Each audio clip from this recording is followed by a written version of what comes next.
இது ஒரு சின்ன கிராமம். இரவு நேரம் வந்தாலே அந்த இடம் ரொம்ப அமைதியா மாறிடும். அந்த கிராமத்துல அருண்னு ஒரு பையன் இருந்தா.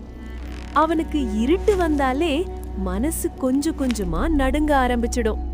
ஒரு நாள் இரவு கரண்ட் போயிடுச்சு. வீடு முழுக்க இருட்டு. அம்மா சொன்னாங்க, அருண், வெளியே போய் மெழுகுவர்த்தி வாங்கிட்டு வா. அருண் பயத்தோட சொன்னான், அம்மா, இப்ப ரொம்ப இருட்டா இருக்கு. ஆனா அம்மா சும்மா சிரிச்சாங்க. சீக்கிரம் போய் வா. வாயில திறந்தா. காற்றே இல்ல. ஆனா கதவு தானா மெதுவா அசைஞ்சது. அருண் மெதுவா வெளியே நடந்தான். ரோடு முழுக்க சத்தமே இல்ல. நாய் கூட குறைக்கல. டக் டக். அப்போ அவன் பின்னால காலடி சத்தம். அருண் திரும்பி பார்த்தான். யாரோ இல்ல. மீண்டும் நடந்தான். டக் டக். இந்த தடவை சத்தம் இன்னும் அருகே. அவனுக்கு வேர்வை சொட்ட ஆரம்பிச்சது. நான் தனியா இல்லன்னு மனசுக்குள்ள நினைச்சான்.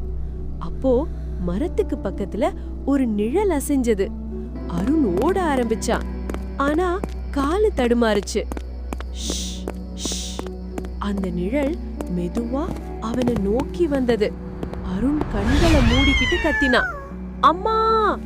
திடீர்னு லைட் வந்துச்சு. நிழலா? பேய் இல்ல, அது ஒரு மரம் மட்டும். காலடி சத்தம். அவன் பின்னால வந்த பூனை.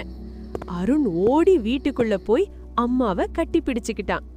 அந்த நாள்ல இருந்து அருண் தெரிஞ்சுக்கிட்டான், பயம் நம்ம மனசுல இருந்தாதான் அது பெரியதா தெரியும்னு.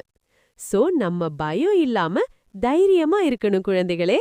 இன்னும் சுவாரஸ்யமான கதைகளுக்கு சிகு டிவி சேனலை சப்ஸ்கிரைப் பண்ணுங்க. சின்ன சப்ஸ்கிரைப், பெரிய சந்தோஷம். அடுத்த கதையில் சந்திப்போம்.